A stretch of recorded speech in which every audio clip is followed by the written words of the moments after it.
Well, good evening, ladies. Welcome to the YL OpNet. This is Catherine, AC4YL Net Control for this evening's net. We meet every Thursday at 8 p.m. Eastern Time on the Echolink ALARA Conference node.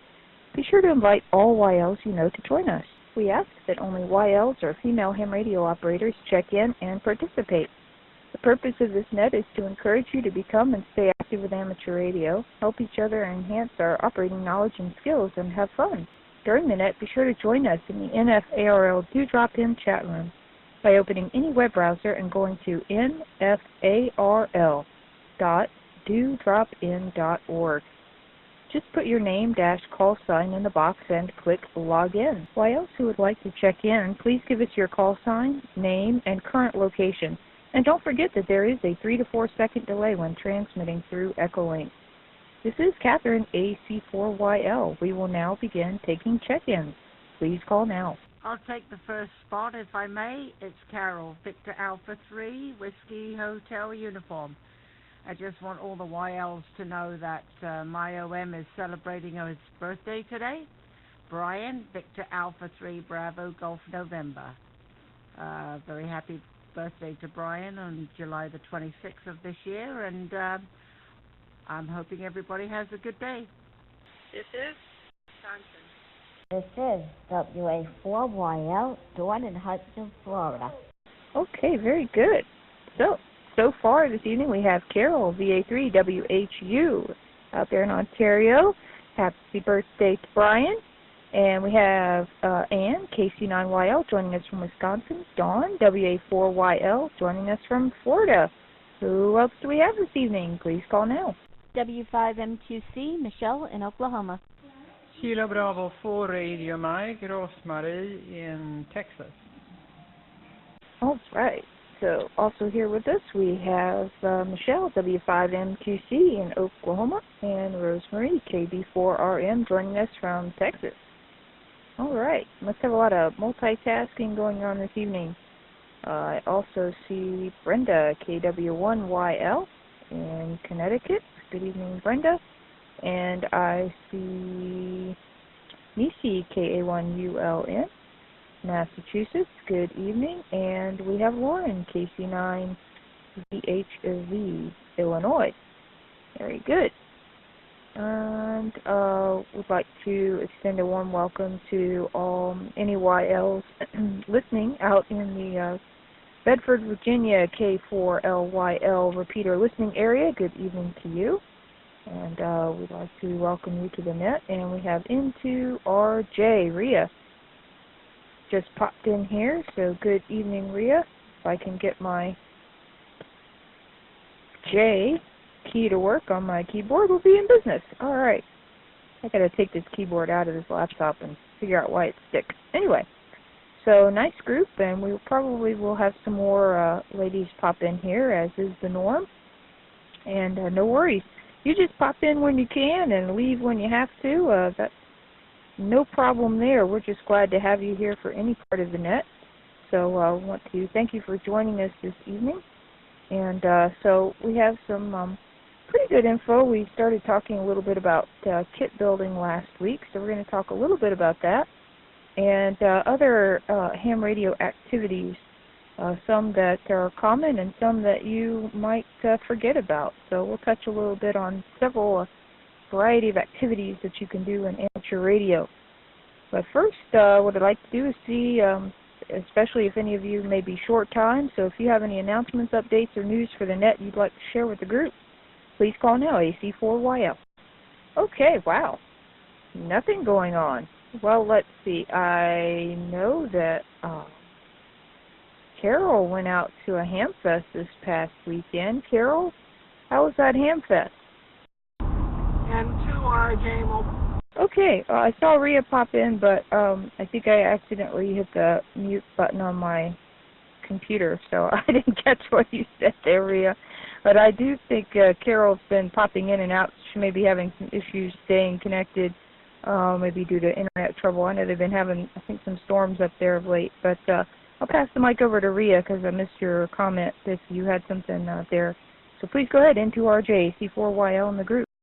Well, I did have a bit of a news my friend and a very prominent ham from India, Bharati, and her call sign is, I think, is VU2RBI. She is going to be visiting the United States in August, all the way to October, and I wanted to see if we could find. Okay, I think Rhea fell into a hole, so we'll keep an eye on her. She'll probably pop back in here in a second. In the meantime, Carol, I see you're back in here. Do you want to jump in real quick and tell us about your Hamfest this past weekend? You and Brian went out there, and then we'll go back to Rhea. So stand by, Rhea, just a moment. Victor Alpha 3, Whiskey Hotel Uniform. Yeah, this is playing games with me tonight. I'm operating on my iPad Pro, and I don't know what's going on with Echolink, but it's twice that I got kicked off. It says time out, time out, time out. So I don't know what's going on. Yeah, it was a very nice Hamfest there in Batavia. Actually, it was in Alexandria in the Fireman's Park, where the Fireman's Station is. I don't know if anybody saw my pictures on Facebook of it, but it was a really nice turnout. We left here at, what time did we leave here? About 6:30. We traveled with a friend of ours, Ahmed, the Victor Alpha 3 Tango United Radio, and the three of us went down. We had a lovely time down in the USA, despite paying $1.35 Canadian for an American dollar. Getting across that border was no problem. The border guards were very, very nice. They just ask you when you come back to Canada if you have any alcohol or cigarettes. They're not interested in any used amateur radio stuff that you bought. So Brian bought an antenna. I'll post pictures on my Facebook page of that antenna that he purchased. I bought a couple of used goods. I bought a pair of Sony headphones for $5. I said to the guy, "How much do you want for the headphones?" Oh, he said, "Give me $5." That's okay. Beautiful pair of beautiful Sony headphones. A lot of radio ham stuff there, but as you know, if you go to the amateur radio ham fest, generally by 12:30, 1 o'clock, they're packing up and they're leaving to go home. So this ham fest actually opened at 6 a.m. in the morning, and we got there about 8 o'clock. We left from Hamilton here about 6:30 with the traffic on the Queen Elizabeth Highway here down to the border at Niagara Falls. Was a beautiful day anyway. The weather was great, and back to the net. Thank you, everybody, and have a good evening. Okay, awesome, Carol. Well, congrats on getting the new headphones. That's always nice when you can pick up a nice pair. So that's fantastic. Glad y'all had a great time. And question for you. I know for us here in the U.S. to cross over the border, we have to have a passport. If you're just going to drive across the border, or I think by ship, maybe you just have to have a basic passport. You have to have a full passport if you're going to fly. So curious if you have to have any special paperwork or anything coming from the Canadian side into the States. And after that, we'll pass it on over to Rhea so she can pick back up where she left off here. So back to you, Carol. Yeah, very good, Catherine. Yeah, so you line up at the border crossings. In Niagara Falls, there's the Queenston-Lewiston Bridge, there's the lower bridge, and there's the Niagara Falls terminal. You do have to have your passport with you. It's a full passport. As I'm a Canadian citizen now and not a British subject anymore, I do have a Canadian passport, and I buy the 10-year one. It works out about the same. You can buy a 5-year one or a 10-year one. It doesn't work out any different to the amount of years that you buy. So, yes, you do have to show your Canadian passport at the border. Over. Okay, very good, Carol. Well, thank you very much for that. Just curious on that. So, awesome. Thank you very much.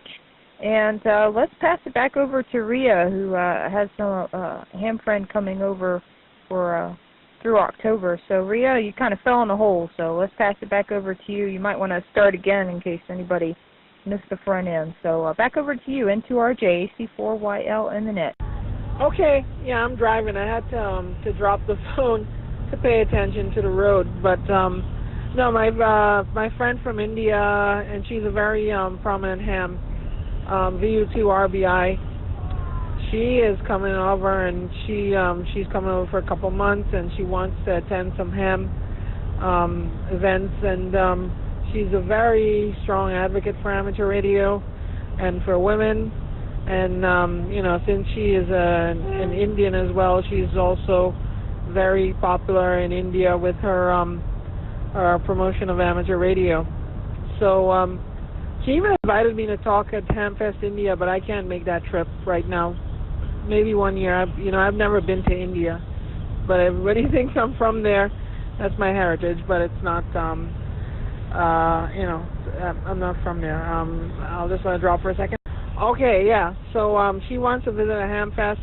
I was thinking of Boxborough, but then Andrea said that's the VHF contest, and the current champions kind of laid down a challenge saying, well, you can't win.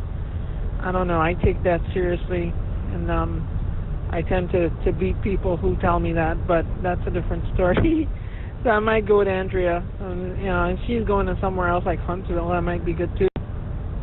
As far as Canadian American passports, yes, you do need a passport to go to Canada and back. However, you do not need a passport book. I have a 54-page passport book because I anticipated I would be traveling, and now with this new job, I will be most likely headed to London and Lithuania and a few other places somewhat often. But there is a passport card available, and I also have the passport card, and the card looks like a pretty fancy driver's license, and it's $30 from the State Department. You can apply if you already have a passport book, or you can apply with a new passport book when you're applying. And it's very handy. Let drop. Yeah, the thing about the passport card is that you can use it for anywhere you need proof of citizenship or even identification, and it does not carry your home address. So, a lot of these buildings and stuff that require ID to go in and issue a temporary day pass, I just give them my passport card, and because I don't want people knowing my home address. Not everybody has, to know that. And then there are also special passes for, for Fast Pass at the Canadian-Mexican border. There's Nexus and Century, but that's different programs to get expedited crossing at the border. I don't know what Canada has. I think Canada also has Nexus too, and they might have passport cards. I'm not 100% sure. But you can use the passport card to go to Canada, Mexico by land, not by air, and you can also use it to take a cruise. So you can go by sea to Bermuda or the Caribbean, certain countries in the Caribbean. All right, back to Net and to RJ. Okay, fantastic, Rhea. That's great. So we're looking forward to her visiting, and perhaps she can join us on the net one week when she's here, or every week for that matter. That'd be awesome. But whenever she can, that's cool.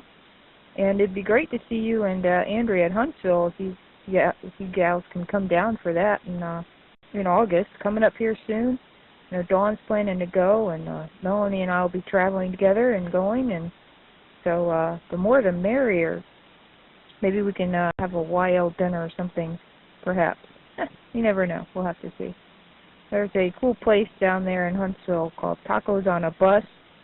It's literally a school bus converted into a little place where the back of the bus is where they cook all the food, and then of course all the seats they took out and put counters in, kind of with chairs up to them so you can sit down and eat on the bus. It's pretty cool, but look it up. Just go to Google and look for Tacos on a Bus near Huntsville, Alabama. It's pretty cool. Melanie and I stumbled on it last year, I believe. So it's a fun place, great food for some real Mexican food. Awesome. All right. So let's see. It's an interesting conversation a little bit about passports. And right on there, Rhea, you can't use the card if you're going to fly, only if you're going to go across the border on land or sea. So very good. Cool. Okay, very good. All right, let's see. Anybody else have any announcements, news, or updates before we talk a little bit about kit builds? Okay, very good. All right. Well, last week we started talking a little bit about kit building, and I think the week before that topic even came up. So I'm going to put in a cool little link I stumbled across today when doing a little brief search on the on kit builds, because we're talking about some may not be as recommended for folks new to kit building. And so I found this cool, it's kind of a good overview perspective, I guess you could say, of kit building, and kind of some things to think about when you are going to do anything with kit building. So before we talk about any actual kits, the article mentions some really neat, just some basic tools that you will want to have on hand if you're going to do any kit building. And some things that are mentioned are some basic tools like wire cutters, a screwdriver, maybe spanners and pliers. You might want to have, what do they call those things, pan of ice or helping hands come in handy as well. Some have even have a magnifier on it to help see smaller parts. Soldering iron, that's kind of a given. Basic multimeter is always helpful. And for simple kits, you don't need an oscilloscope, but if you start getting into some more deep down and dirty kit building, it might be worth having that tool available. Anybody else been involved in kit building? Have any other suggestions for tools you might want to have on hand when you're doing kit building? Come on in and share those with us. And to RJ. Please, go ahead, Rhea. So one thing I've always found useful in building kits, granted a lot of the kits I build are probably a little more advanced, but it applies for basic ones too. You want a good lighted magnifier so you can see some of those small parts. And it's not just the surface mount parts, but you know, a lot of us are getting older. I'm getting older and my eyesight isn't what it used to be, so you want a good magnifier and a good strong light too so you can see.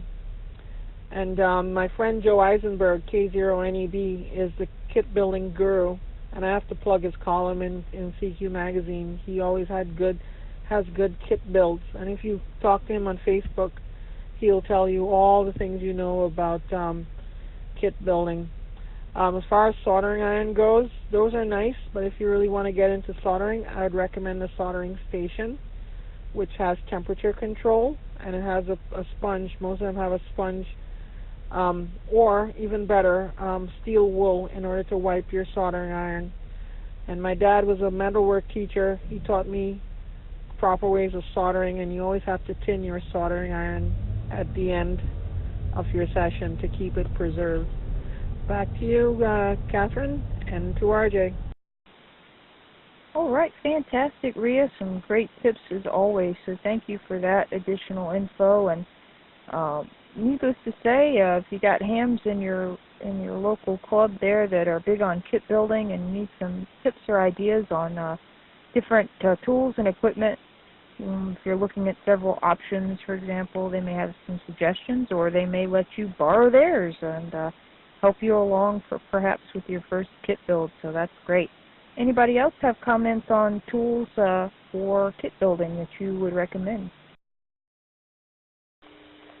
This is AG4YL. I hope my audio is good, and I'm hitting this repeater pretty well. Adafruit, and I want to say it's adafruit.com. I'm certain Catherine's busy doing a search on it right now, but Adafruit is a good place. They sell some basic kits some basic tool kits, I should say, for putting together different things and working with electronics as well as the pan of ices. I agree wholeheartedly with what Rhea said on both points. The soldering station, absolutely a great thing to have, really makes a difference. And I found it makes a difference, not just in kit making, but soldering those coax connections too. It's a lot easier than using a little, $15 Radio Shack soldering iron like I had, a cheapo thrown in the toolbox. But soldering station's awesome. And Joe Eisenberg, he is, as Rhea said, a kit builder extraordinaire. Great guy, and he definitely is accessible and loves to talk about kit building and making. And for those that can make it to Huntsville, I'm not sure if he's going to be there, but usually when he goes to a ham fest, he does a kit building forum. So check it out and see what's out there. Anyway, that's my 2 cents worth. And the magnifying light is a big deal, too. My father had one. That's when I first encountered one. My father had one with a round fluorescent tube. Absolutely essential. Look right through it and light your work up. And really, I've been using it since, even when my eyes were better. But that's what I got to get to the group, and love to hear what everybody else has to say about their kit building experience, including Nisi. I see Nisi alive in the chat over there, and would love to hear, if she's available, about her kit building experiences, because she's done a lot. This is AG4YL, back to Net Control. Okay, very good, Melanie. Well, thank you for that. And yes, it is adafruit.com if you gals want to check out some cool stuff over there, cool toolkits and all that good stuff. So awesome. And Judy's joined us in 5KUO, Oklahoma. Good evening, Judy. Welcome. We're talking a little bit about kit building. We've touched on it the last couple of weeks, and we're just talking about some tools you might want to line up and have ready and available if you want to get started in kit building. So does anybody else have any more comments on that before we move on? Please call now, AC4YL. KA1ULN. I'm curious, how many here would try to attempt to try to put together a very small project, maybe this 40-meter pixie? How would you even think about? Would you even think about trying this? I'm curious, just for curiosity. Well, maybe we should do a poll on the YLOpNet Facebook group. That would be cool. Hey, Nisi, why don't you throw a poll up there? Because that'd be a great place to gather some info, and it's one of the things I'm definitely interested in doing. I know Dawn has sat in with Joe on a couple of his kit builds, at least down in Orlando, and I'm kind of hoping he'll be at Huntsville. I don't know. Oh, cool! I just saw Dawn's note that he is coming to Huntsville this year. I think it was last year he didn't because of the eclipse or something that he was going to do some photography on, so that kind of took precedence. But great. So hopefully he'll be doing a kit build. That would be awesome. So yeah, Nisi, if you can throw a poll up there on the Facebook group, that would be really cool. And let me see here. There it is. Michelle said they just did it as a club. So that's a great idea. So very cool. Awesome. All right. So we've talked a little bit about some basic tools and what you might need for kit building. And so what kind of kits are out there? Some of you might be wondering, well, what do you get started? Well, Nisi mentioned the Pixie. But there's several different kinds of kits. There's low-power QRP transmitters and transceivers. So usually with QRP, it typically is for Morse code operation.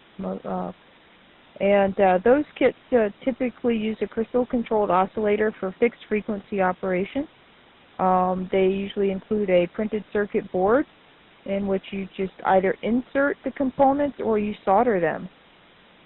Usually those kinds of kits take around an evening to do. There are more advanced kits, but even the more advanced tend to be a single band. So, hence like the 40-meter Pixie, for example. So that's just some that are out there. There's also simple receivers.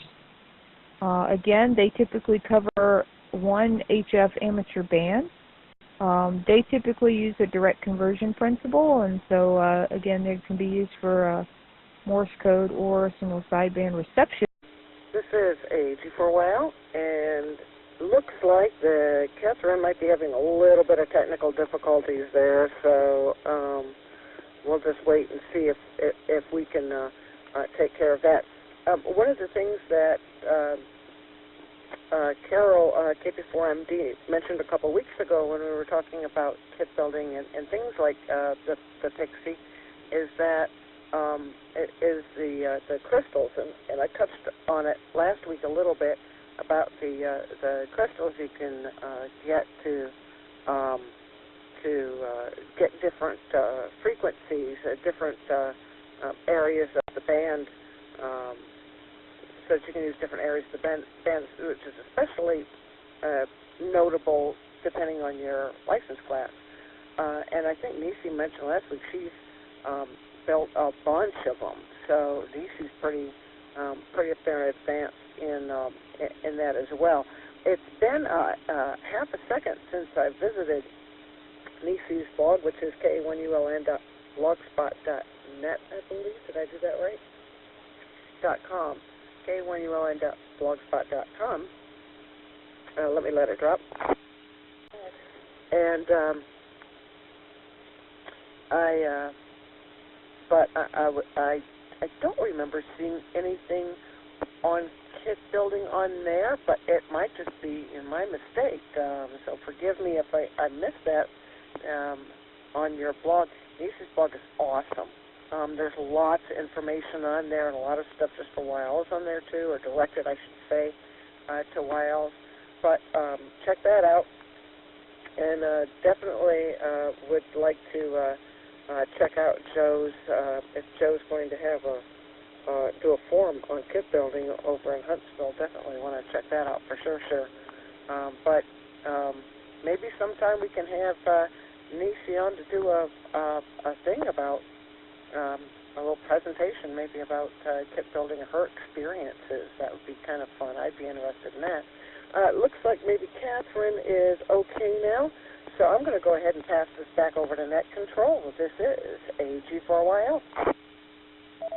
Okay, very good. Sorry about that. I'm not sure if my Echo Link did something weird and got hung up, and then there was this nice long delay. Anyway, hopefully you gals can copy me okay. So thanks, Melanie, for jumping in with that. And yeah, it'd be great to hear some of the experiences Nisi with their kit building, and I think we were going to have Carol try to jump in too and give us some tips on some intro kits. And we were talking about different types of kits, so we were left off with talking about amplifiers. So again, with some of those kits, you're going to build RF power amplifiers. They're usually designed to work with low power HF transmitters, so you might take a kit designed to run on half a watt and bring it up to 20 watts or something, for example. So there are also some kits out there that you can use with VHF, not just HF, so that's kind of cool. There's also kits for ancillary items such as Morse practice oscillators and timers, small amplifiers, and lots of other things. So there's a variety of kits that are out there.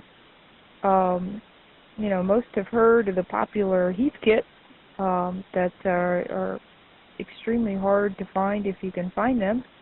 But ALARA does still give you the option. You can buy a full radio from them already built, or you can buy the pieces and put it together yourself. They offer that as an option should you want to really go all out and build your own radio. So that's just an example, not promoting ALARA, just sharing basically that they are one of the manufacturers of radios that will sell you the pieces parts so that you can build your own kit. So again, all that information came from that website, plus the additional comments, which are very great. And let me pause for a reset here. And absolutely, Nisi mentions Morse code keyers, sure can. And I believe there is a link for a Morse code oscillator simple kit on ARRL's website as well. You can look that up. So those are just some examples of different types of kits. Now, does anybody else have any comments on different types of kits that are out there that you want to jump in and share with the group? Please come on in and comment. And to RJ? Please, go ahead, Rhea. Okay. So you mentioned transmitters and receivers. I don't know if you mentioned it, but there are also some very inexpensive, well, I think they used to be inexpensive, but I don't think they're that expensive now, software-defined radio kits. And there is this ham, what's his, I can't remember what it's called, KB9YIG, Tony Parks. I think that's still his call. But he has a website, 5dash.com, and he sells the soft rock kits. And those used to be like $10. I think they're now $30. And you can get a full receiver, a transmitter, a transceiver, software-defined radio, and it runs some Windows software on your computer. Very nice. My first introduction to software-defined radio. That was pretty good. Back to Ned and to RJ. Awesome. Okay. Thank you, Rhea, for that. And bringing those kits up, that is great. And thank you, Nisi, for putting the link there in the chat for us. We certainly appreciate that. So cool. For those of you, Nisi brought up a point here. If you're not familiar with what a kit is, it's basically a collection of parts that you would put together to create something. I'm going to share an example here of something simple that, we talked about transmitters and receivers and amplifiers, and but a kit can really be anything that you put together. You may have seen what they call blinky kits, which are like a flashing light that you can set to run at certain intervals, and you can turn it on and off. There's a cool kit that I stumbled on actually on the North Fulton Amateur Radio League's website. It's called the Joule Thief, Joule. Kind of a cool name, right? Basically, you can take a battery that's as low as 0.3 volts and use it to make a light, which is really, really kind of cool. And I'm going to put the link for that kit, which will tell you what parts you need and instructions on how to build it. It's actually a pretty simple build, but you can use it to make a light for field day, a night light, camping light, or any of that. It's really cool. It's got a parts list there, and then it tells you step by step how to put it together to make it work. So again, the purpose of the Joule Thief, you can take your mostly drained batteries and get that last joule of energy from them, hence the name Joule Thief. Let me pause for a reset. And it will run on a battery as low as 0.3 volts, and it will power a 3.3 volt LED. So it's kind of cool. It teaches you how to build using what's called Manhattan construction. I'm not going to go into all the details on what that is, but I will post a link that you can read more about what that is and the various types of kit construction there is, which is kind of cool. But that particular kit uses the Manhattan construction technique, and you can learn how that works. So that's just one example of something simple that you can easily gather the parts to build that kit. Simple, basic, and fun. So check it out.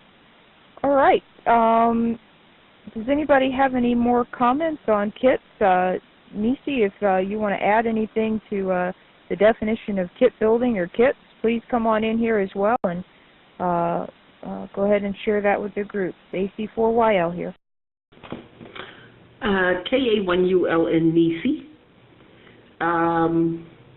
So you gals, please don't be afraid to ask questions, please. This is the point where we all of our sisters, we have to share information so that we know more than the OMs. So please don't be afraid to ask questions. I still got a feeling that people don't understand what a kit is. I'm sure when you took your license, I'm sure when you read to take your test, your tech test or the general or extra, you read and heard where, OMs a long time ago, they never had the money to buy a radio. I don't know, they used to say, a specific radio, but so they built their own, you heard them built their own, and I still use it now. So that's basically what a kit is. You don't have to go as far as build a transceiver. You can build your keyer, like Catherine said. You can build something really small. Just you think, well, I don't know how to solder. We're here to help you. We can help you. We can describe what you do, and even if you want to learn how to solder, and you got the solder in your hand, and you got the solder gun in your hand, and you still feel like you still can't do it, give me a call. I'll help you. I'm sure Catherine would too. So please don't be afraid. Just ask the questions. And if you want to understand something a little bit more, this is the place. This is what this net is for. Yeah. All righty. KA1ULN, back to net. This is AG4YL. I'm going to jump in here real quick, and I second everything Nisi just said. And she mentioned a couple things that are really handy.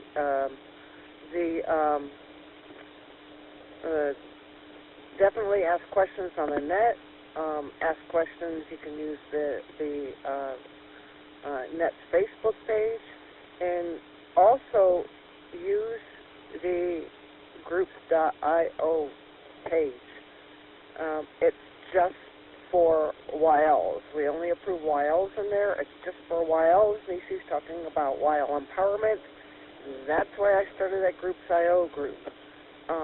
Hop on there, and it's YL Ops.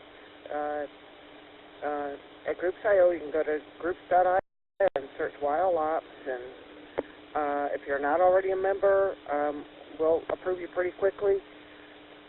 Adafruit, and I mentioned this before, Adafruit has a wonderful how-to solder page, and Catherine is working on popping that up, I believe. It's wonderful. It's how to solder. There's a few guides on there, and we'll get that up here in a minute, but there's a few guides on there on the Adafruit site under, I think it's under education, and there's a few how to solder guides. There's a really good one. It tells you, like, different things to look for, what's a cold solder joint, and even how to fix it, tips and tricks. There's a couple of videos, how to. Everybody's got their different technique and style.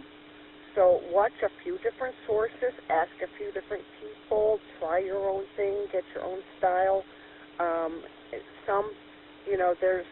There's some subtle differences that people do when they solder, so just kind of gather the information and do the thing that works best for you.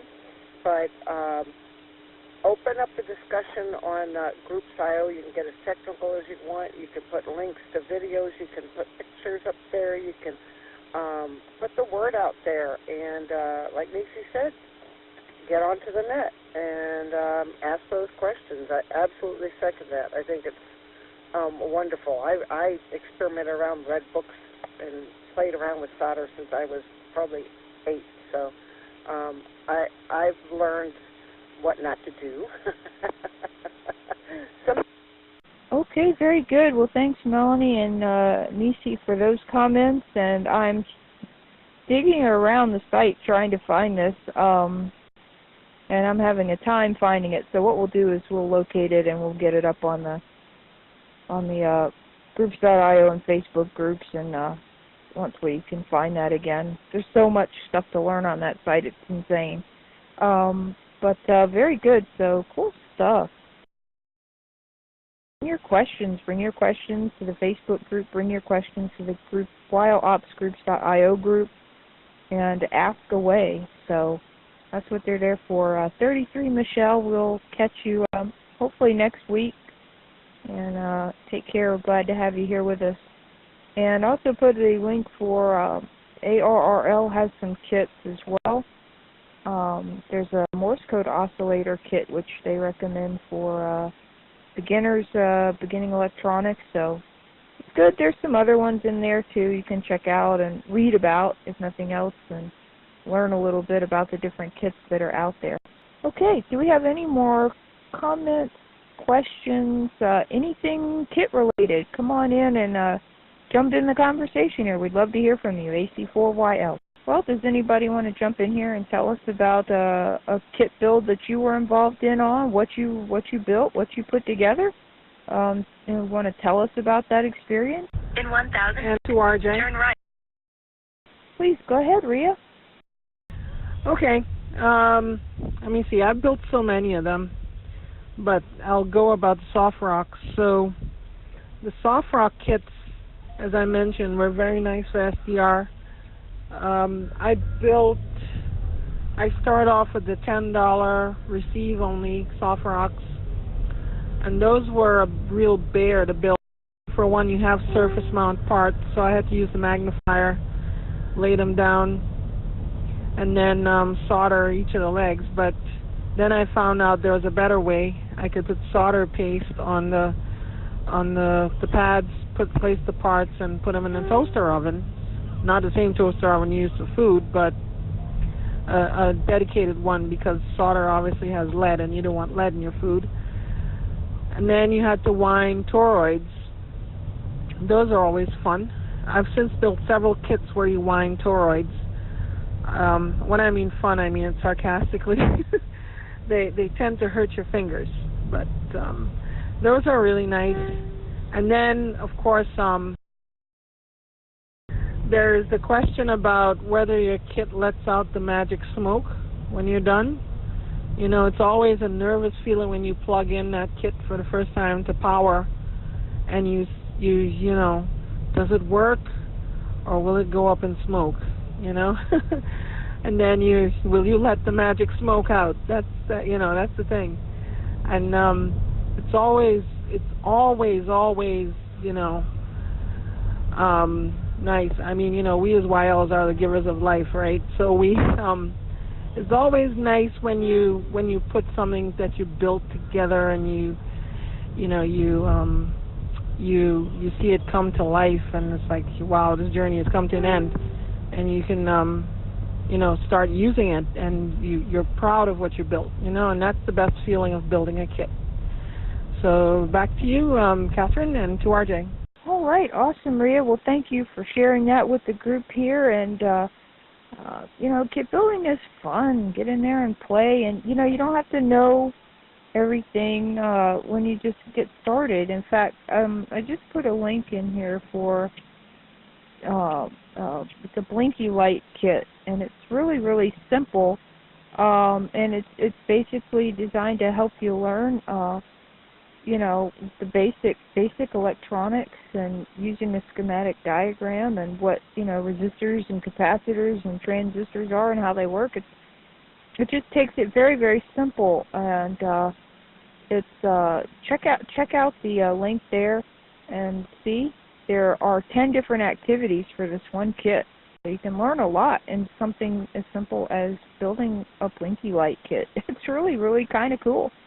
In fact, I got to have fun building one, and I was a little hesitant because I don't know anything about soldering, so it was brand new to me. I mean, I knew a little bit, but not enough to really use it myself. So that was a lot of fun to be able to do that at what we call Tech Fest here in Atlanta that Gwinnett Amateur Radio Society puts on with several of the other clubs get together and have fun stuff like this at different tables where you can learn about kit builds and other fun techie and amateur radio combined activities. So it's a lot of fun.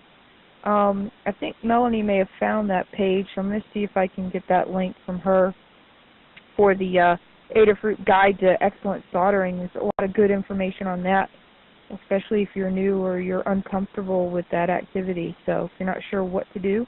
And of course, as always, you've got some good mentors and Elmers in your club. Reach out to them for help. They would love to help you learn to solder and get good at it. So let me see if I can grab that link. If anybody has any other comments on this topic, please jump on in here. I think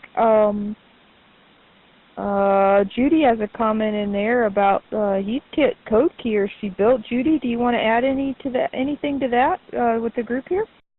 Yeah, I think I was 12 years old when I built a Heathkit code keyer and oscillator. I think that's what it was back in New Jersey in the olden days with my dad. That was a lot of fun, and I got to practice soldering a lot. He worked for Hewlett-Packard, and so he brought home all kinds of little kits from there.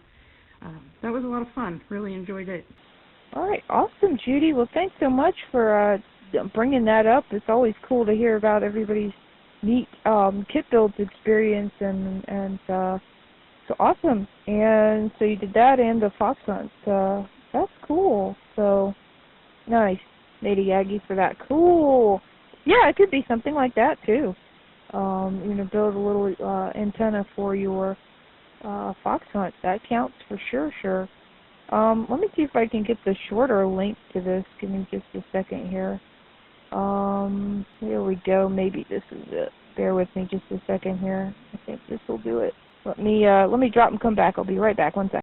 Okay, I got it. All right, let me see if I can get this copy and pasted here. So this is a great guide to soldering and things to look out for. You may have heard terms like cold solder joint. Okay, what is that? What does it mean? So it actually breaks it down. What tools do you need? How do you prepare your area? And how do you make a good solder joint? Of introduction to surface mount components and common soldering problems you'll run into. And there's some visual aids to help you see what it looks like, so you know what to look out for. And the cool thing is you may find some of those on some failed components. So it's really some cool stuff. It's a great guide. Check it out.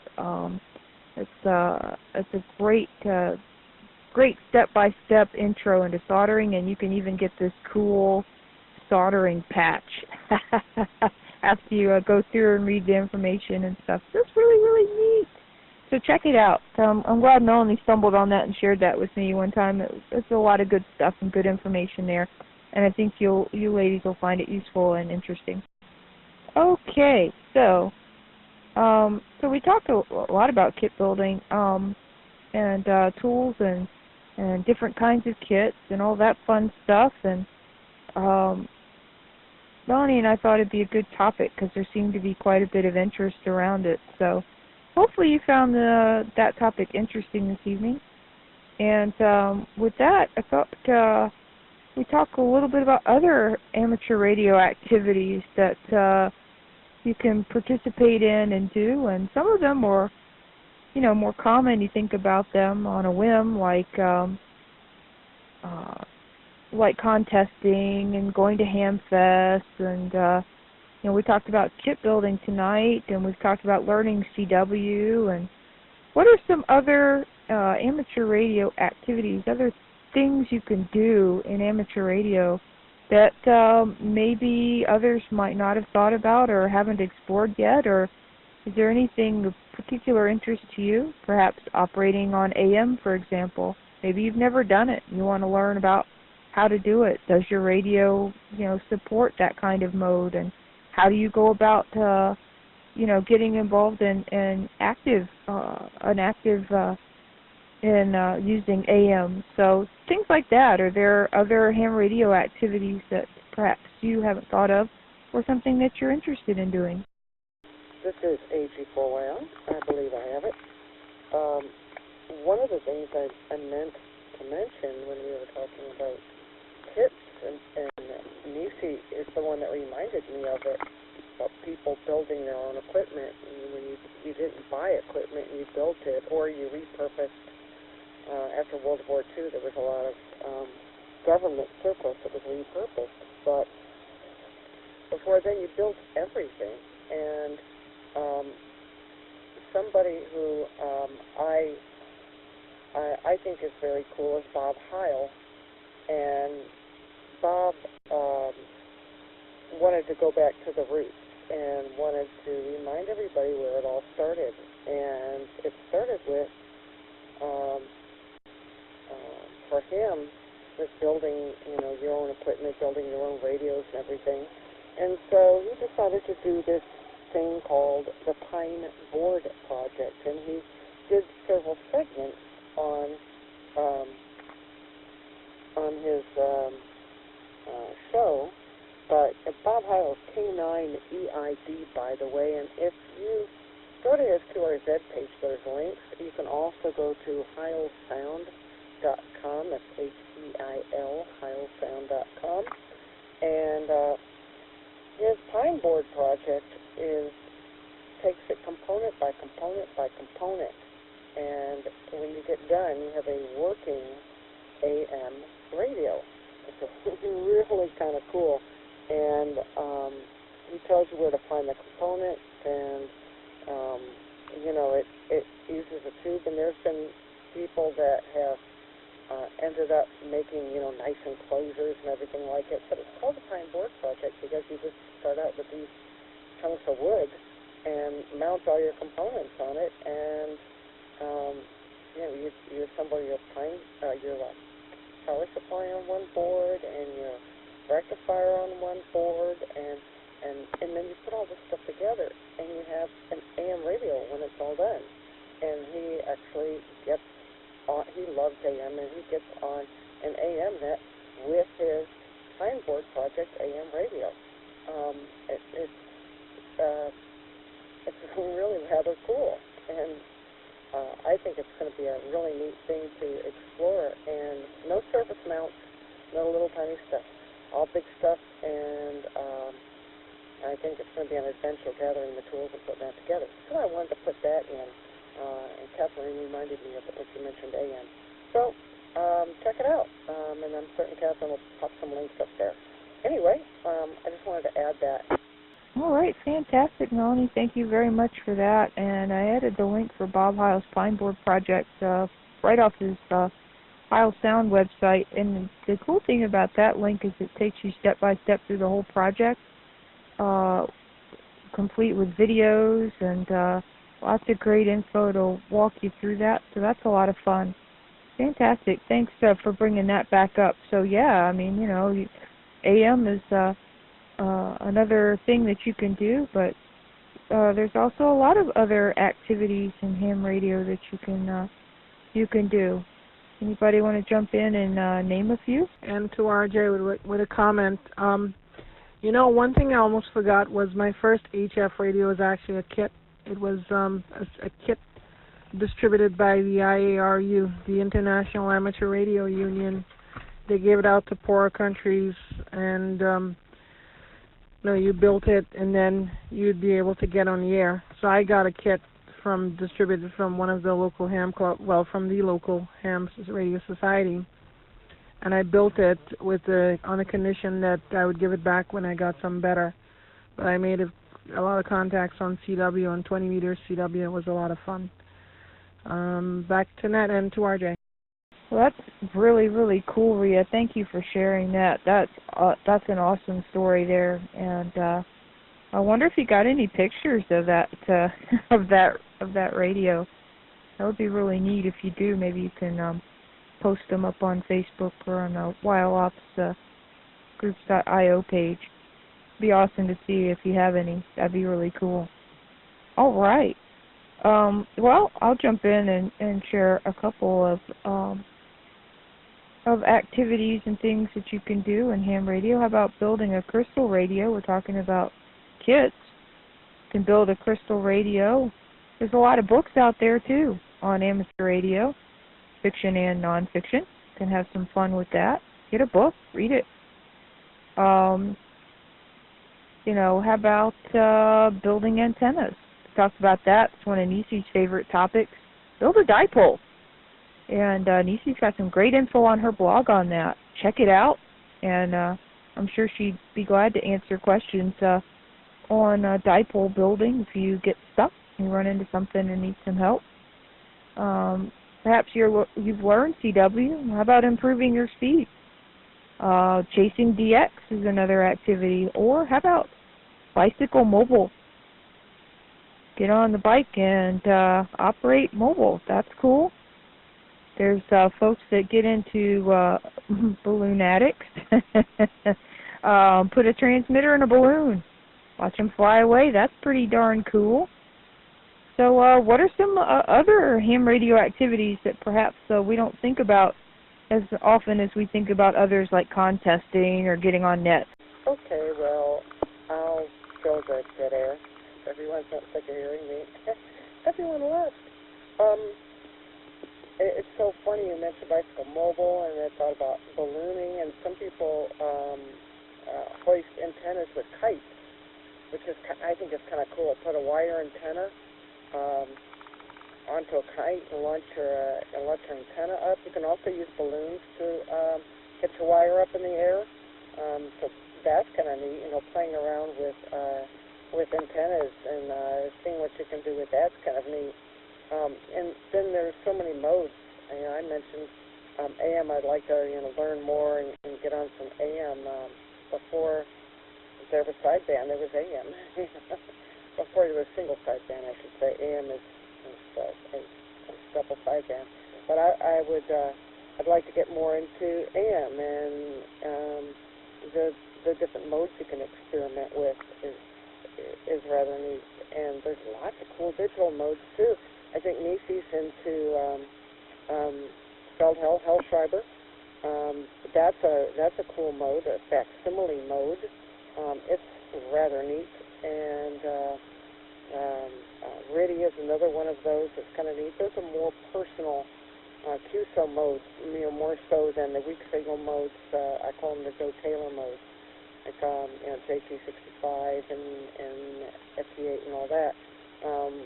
The RIDI and Hellschreiber, I think, are more conversational, if you will. Even if you do contesting, it's still more conversational than just, letting your computer kind of complete the contact. But they're all kind of interesting, and I've seen people get into, like I mentioned earlier, the wire antennas, getting the wire antennas up in the air and trying to make a QSO with kites or balloons. I think that's kind of cool. And I used to know a guy that lived up in Rochester, New York, and he loved bicycle mobile. That was his deal, with bicycle mobile and outfitting his bike and going to parks and talking to people from his bike. And you undo your antenna and trail your antenna out behind it. It's kind of neat. But anyway, I just thought I'd fill some of the void. We'd love to hear from more of you. Ideas, things you like to do. Fox hunting was mentioned. That's kind of cool. What else? Please call the net and give us your input. This is AG4L. I'll pass this back over to Net Control. Thanks, Melanie. Yes, I mean, there's just it's amazing. I just posted a link to this was really a cool list and a fun list, and it really will get your brain turning. Kind of gets rebuild some excitement for other activities that are amateur radio related. Again, this is taken off the North Fulton Amateur Radio League's website. It's norfolk.org, nfarl.org. 100 things to do in amateur radio. How about learning to operate slow scan TV? Satellite antennas, build them, learn how to work the satellites. You know, Ruth's been really just jumped into that, loves it. Lori, K4UPI, has been on the net before, loves to operate satellites and has learned a great deal just by, you know, from her OM and other club members that are big in operating satellites. Hang around, participate, get involved in those things that you're interested in. You know, how about schools? You know, you got kids or grandkids, go in, do a demo. Take your HT, get on a local repeater, show them what ham radio is about. You could do that with kids of any age. QSL cards, you know, design your own. You know, yeah, you can order some, you can have somebody else make one for you, design your own. You know, you can have somebody else print it, but have some fun. Make your QSL card unique. Make it yours. Send some out to some contacts you've made and ask them to send some back to you. Send them a self-addressed stamped envelope and ask them to send you one. Collect them. That's another activity. What are some other ham radio activities that are? All right, N2RJ.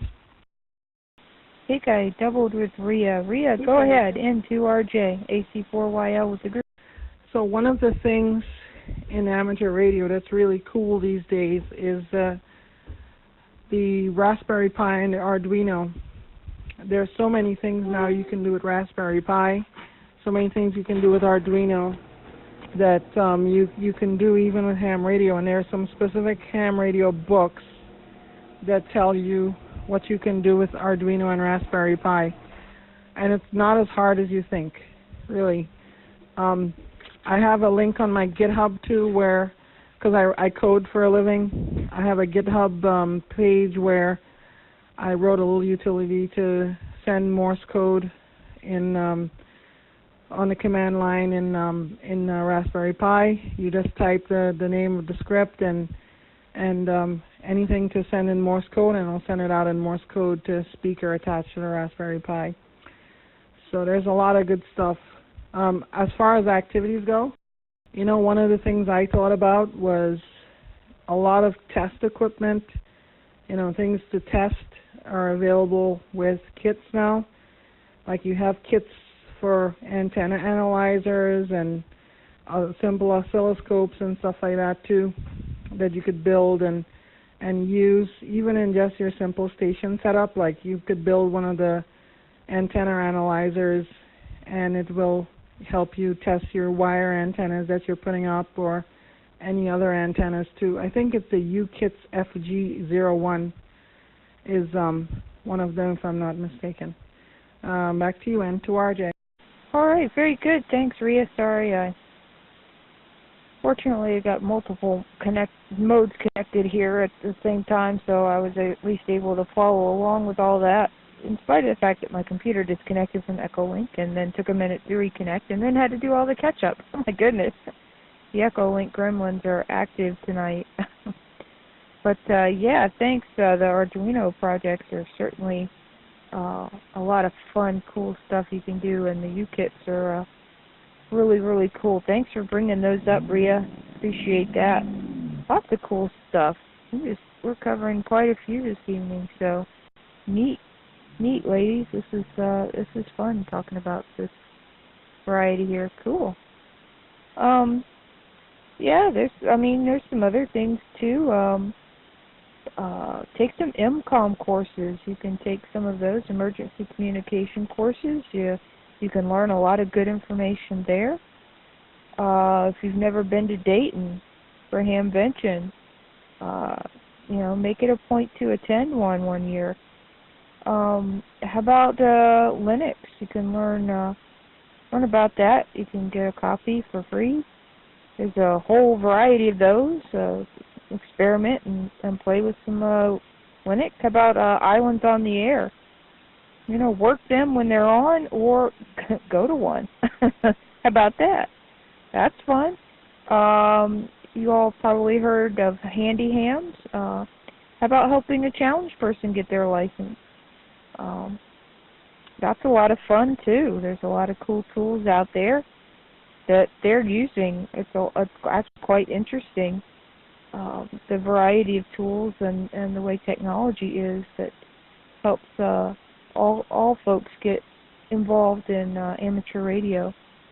How about working the ISS? That's something else too. Test equipment. How about an antenna analyzer? You know, if you don't have one, get one. Or borrow one from your local club and play with that. So lots of cool things that you can do. Oh, cool. We've got about 5 minutes left here. Does anybody have any comments or anything that you want to talk about for the last few minutes of the net here? Please jump on in, AC4YL. This is AC4YL here again. Catherine mentioned, going to groups and stuff like that. Nisi had a great story. I guess it's probably been a couple months. I don't know. Time flies. It could be more than that. But,